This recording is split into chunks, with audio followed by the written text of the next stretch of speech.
Hi! అందరికీ నమస్కారం.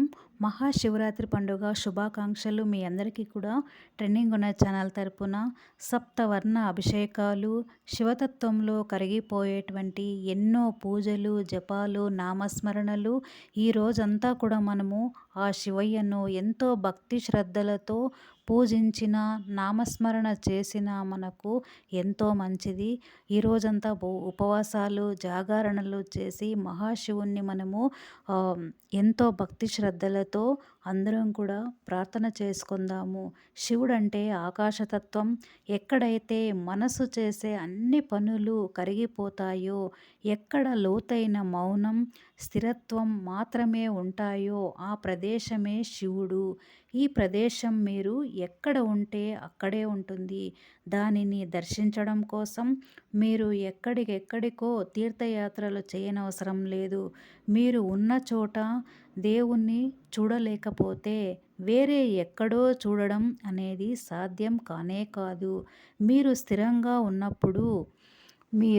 స్థిరంగా ఉన్నప్పుడు దైవం అనేది అంతటా ఉన్నదని గమనిస్తారు. ధ్యానంలో జరిగేది ఇదే. శివునికి గల అనేక పేర్లలో ఆద్యంతహీనం అనేది ఒకటి. అంటే ఆద్యంతహీనం అంటే ఏంటి? తుది మొదలు లేనివాడని అర్థం.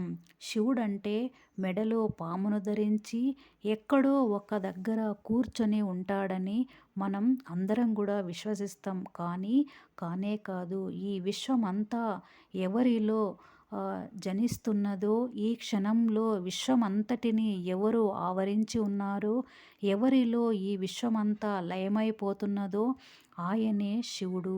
విశ్వంలో మీరు చూసే ప్రతి ఆకారము ఆయన స్వరూపమే. విశ్వమంతటా అతడు వ్యాపించి ఉన్నాడు. అతడు ఏనాడు జన్మించలేదు. అతనికి మరణము లేదు. అతడు శాశ్వతుడు. శివుడికి విరూపాక్ష అనే పేరు కూడా ఉంది. అంటే ఆకారం లేనివాడు అని అర్థము. ఆయన అంతటిని చూసేటువంటి వాడు మహాశివుడంటే. ఇప్పుడు ప్రతి ఒక్కరూ కూడా ఈరోజు మనకు ఏమేం కోరికలైతే తీరాలని అనుకుంటుంటామో అందరూ కూడా ఈరోజు ఉదయం నుంచి ఈరోజు ఉపవాసాలు, జాగరణలు చేసి మహాశివుణ్ణి అందరం కూడా ధ్యానిస్తే మన కోరికలన్నీ కూడా మహాశివుడు తీరుస్తాడనమాట. ఈ రెండు ఇక్కడ చూడండి, మనం ఎన్నో ప్రతి ఒక్క దేవాలయానికి ఏదో ఒక విశిష్టత అనేది ఉంటుంది. అలా మనము ఒక దేవాలయానికి వెళ్తే ఆ గుడి యొక్క విశిష్టత అనేది తెలుసుకుంటూ ఉంటాము. అలా మనము కొన్ని పురాతనమైనటువంటి దేవాలయాలను దర్శించుకోవడం ద్వారా మనకు ఎంతో మంచి అనేది జరుగుతుంది. మన చుట్టూ గాలి అనేది ఆవరించి ఉన్నదని మనకు తెలుసు. మనం దానిని అనుభవించగలం కూడా. కానీ మనసు, మన ఉనికిని ఆ గాలి కూడా అనుభవించగలిగితే మన చుట్టూ శూన్యం, ఖాళీ ప్రదేశం ఉన్నదని మనకు తెలుసు. మనం దాన్ని గుర్తిస్తాం. అయితే మన ఉనికిని ఆ శూన్యం కూడా గుర్తించగలిగితే దైవం మన చుట్టూ ఉంది, మనల్ని చూస్తూ ఉంది.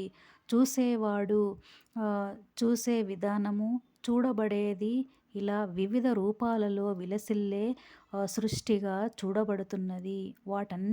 వాటన్నిటి వెనుక ఏ రూపము లేని చైతన్యంగా విలసిల్లుతున్నది. అదే ఏ రూపము లేని ఆ దివ్యతత్వమే మహాశివుడు. ఈ శివతత్వాన్ని అనుభవించటమే మహాశివరాత్రి.